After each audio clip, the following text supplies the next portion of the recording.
Chef Center got its start back in 68, 69.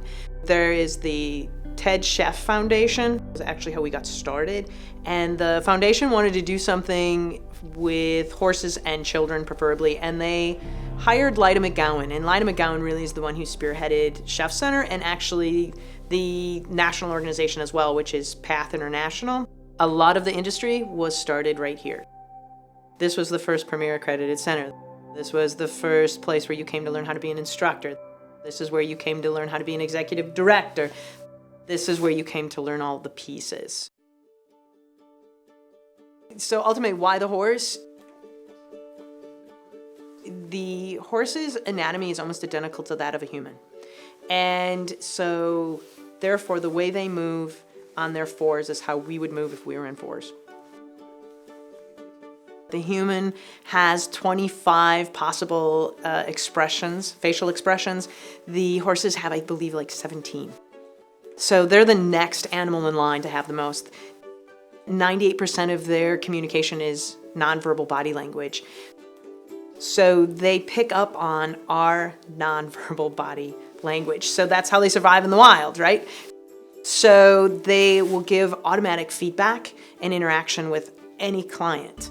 They just seem to know when they're not supposed to be a real horse.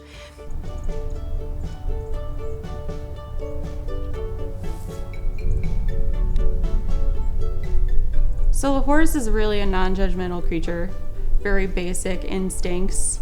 You know, they're a prey animal, so they're really receptive to just the environment and the way that people could approach them. If I come at you like really aggressive, then, you know, the horse would be like, oh, you know, they're gonna eat me. And so they kind of back off. So it's a really good way to like explain to people like how they could come across to others, or as like a, just a sympathetic kind of ear, you know, if somebody comes up and they're kind of just down and depressed. I mean, horses, they're not gonna judge you maybe the way people do. And so they can kind of work with them and find like a common ground and a little peaceful place.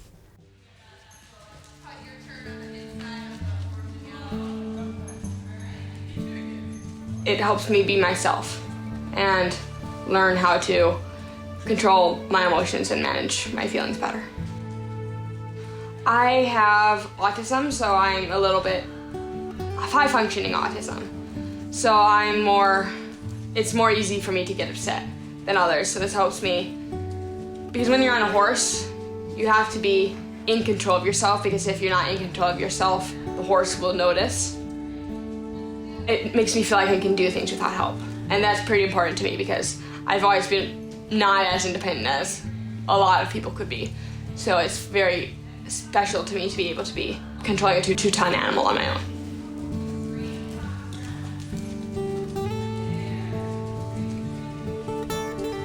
I went to an occupational therapist for a while. It helped a little, but then it didn't stop helping, and I got used to get aggressive a lot. But as I started coming here, it started getting better, because you can't really get aggressive against the horses, because that's not nice.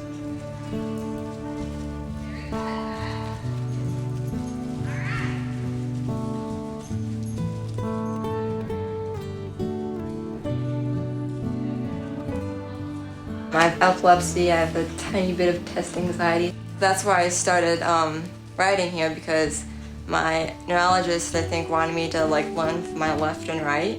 And so he referred me to this place, because, you know, you steer with your left and right, and there was like other activities that would help me learn my left and right. I've been working here since 2017. I work back in the barn, but it's just amazing to see how these like clients have grown over the years with their riding. It's just truly an amazing place that I would highly recommend.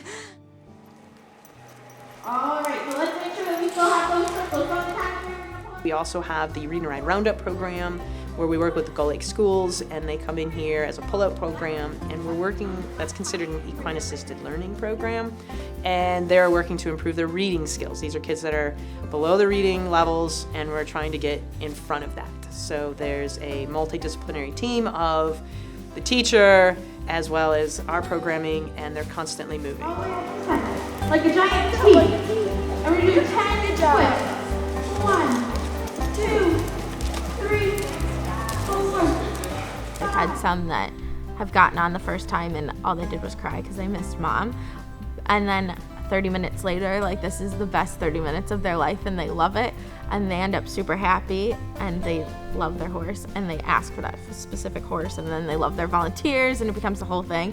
And then sometimes they come in and they're like, oh my gosh, this is huge, this is a horse, and they love it too. So I've never seen anybody come in and not end up loving the horses. And you have to figure out what vowel sounds the picture tells you about. It's really interesting to see how the horses react. Ride and ride, the kids are a lot more independent than a lot of our clients are, and it's 2 back-to-backs. And the horses love read and ride. They just like take the little peanuts around and they think it's like the best thing ever. And then they turn around and then they go back to our like more involved TR lessons and they're even better there too. They just love the kids and they enjoy when they walk in and like you hear a wheelchair rolling in and like horses turn around and they get excited. It's real cool.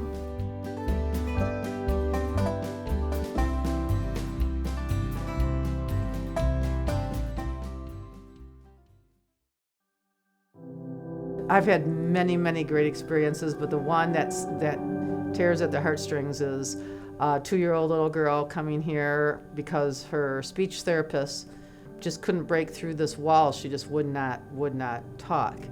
And they lived well over an hour away, and the mother wanted to bring her here, and the father didn't, and they had, they kind of had a little meeting of the minds.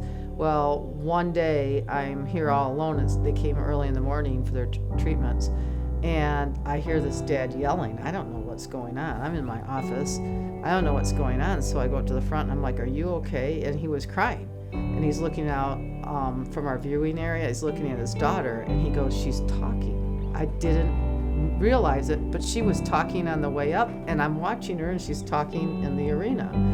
Well, she had one experience a week before that, and no one really thought much about it, but on the way here the next week with her father, she was saying the name of her horse, Bonnie. And her dad didn't know what that meant. What does Bonnie mean? And he didn't really know if it was Bonnie or what it was, but when her instructor came to get her, she said, clear as a bell, I want Bonnie, and that was it. And we never saw them again. That was it. Horses are really great, and the people are phenomenal. They understand like me more than I think even most of my parents might.